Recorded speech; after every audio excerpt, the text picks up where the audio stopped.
Hello, kumusta kayong lahat? Ano ba yung mata ko eh?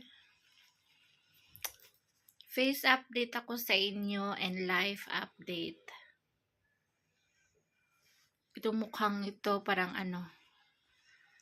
hulaan nyo ilang araw walang ligo. Hindi nga. Maraming una sa lahat. Maraming salamat sa mga nag-message sa akin. Personally, kumusta ka na? Hindi ka na namin nakita. Kasi sa trabaho hindi naman doon pwede mag-video-video doon talaga. Oo.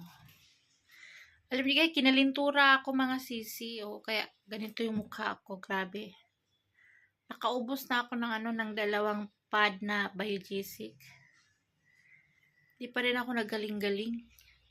Alam niyo yung feeling na pag tumayo ka, ang sakit ng ulo. Tapos pag gumanon ka lang, parang parang mabibiyak ang ulo mo dito. Ganun yung feeling ko. So, ako, sa inom kong gamot, hindi pa ako gumagaling. Nagtawag ako ng maghilot, yung magmassage. So, hinilot ako, sabi ng naghilot sa akin, isang Pinay na, yung lagnat ko is lunod. Naglunod daw yung lagnat ko. Tapos, kasi dinaladala ko lang, inom lang ako ng Biogesic, ganon. Tapos, yung binat ko daw, naghalo. Lagnat at saka binat. Sabi ko, ay, ganun pala talaga ate, binat. Kasi kapag gumanon lang ako ng konti, parang ang sakit ng ulo ko, parang mabibiyak na talaga siya. Oo, tapos yun. Hindi ako nagsusuklay kasi pag nagsusuklay ako, ang dami-daming buhok na magsihulugan.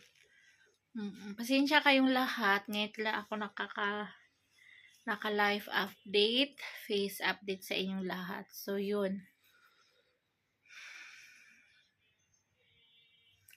Nakatigil ako sa aking part-time ng ilang araw.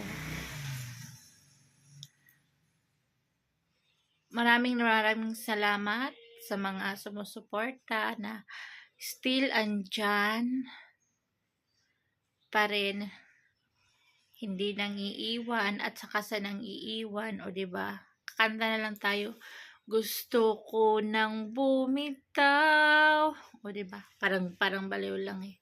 Kaya yan?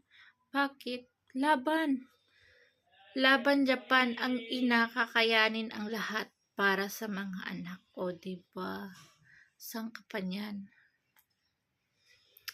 Kita mga sisi, maraming salamat. Ang aking dito, trabaho is magtatapos sa Saturday. So, sunduin nila ako dito ng Sunday, nila Elias. Back sa bukid.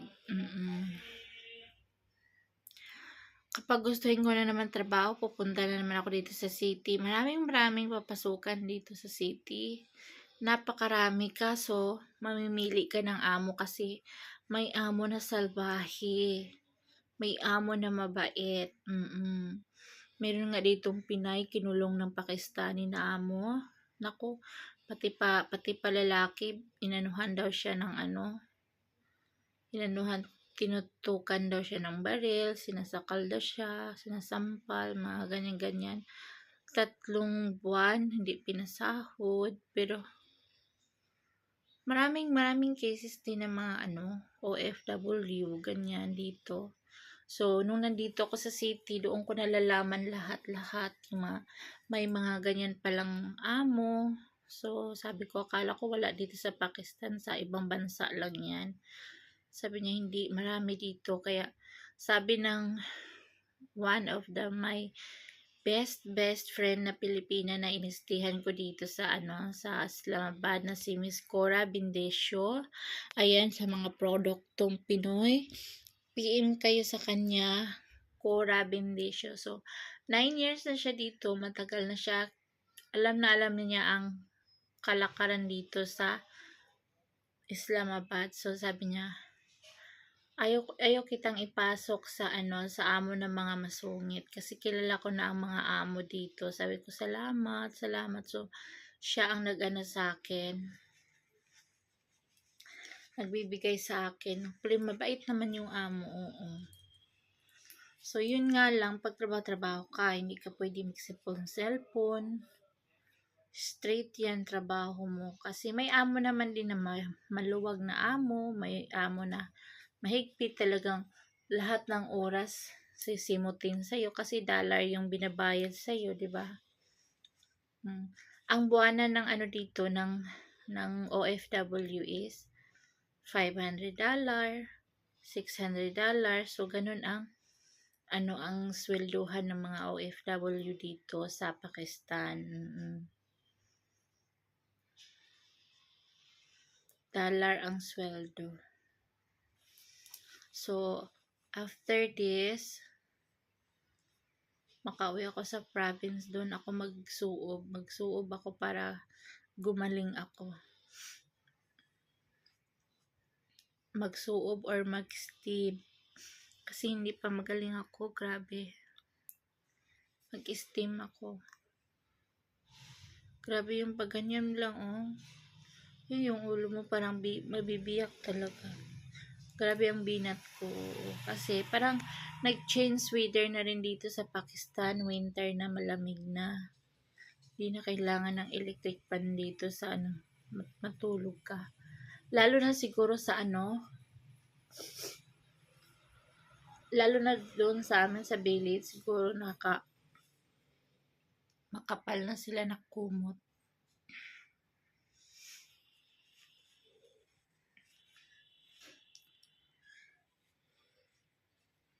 So, yun lang guys muna ang update natin. Parang hindi pa ako medyo masyadong okay.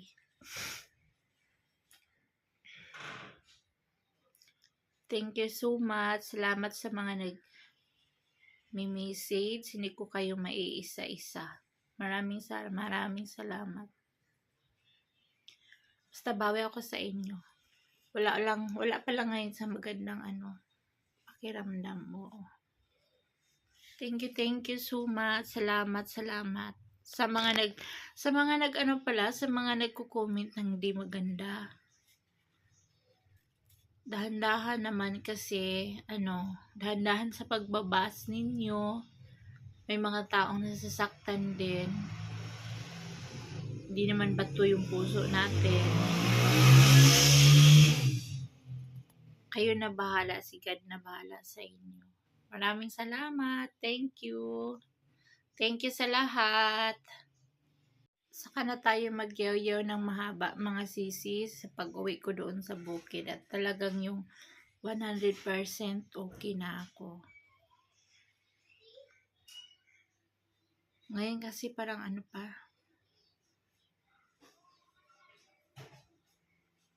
bangag kumbaga.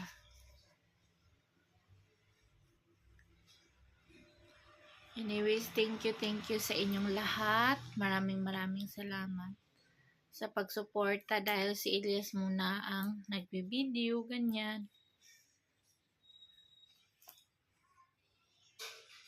May nabasa ako, bakit kailangan si Elias lagi araw-araw mag-video? That's a part of our life naman talaga ang pag-video. Matagal na, di ba? Hindi lang ngayon. So, habang nagtatrabaho ako, sabi ko kay Elias, kayo muna mag-video dyan. So, yun.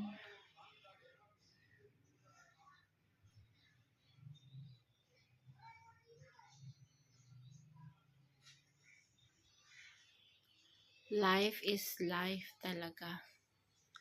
Laban Japan. Guys, bye! Thank you for watching. Subscribe our YouTube channel, Rosana Ilyas. God bless everybody.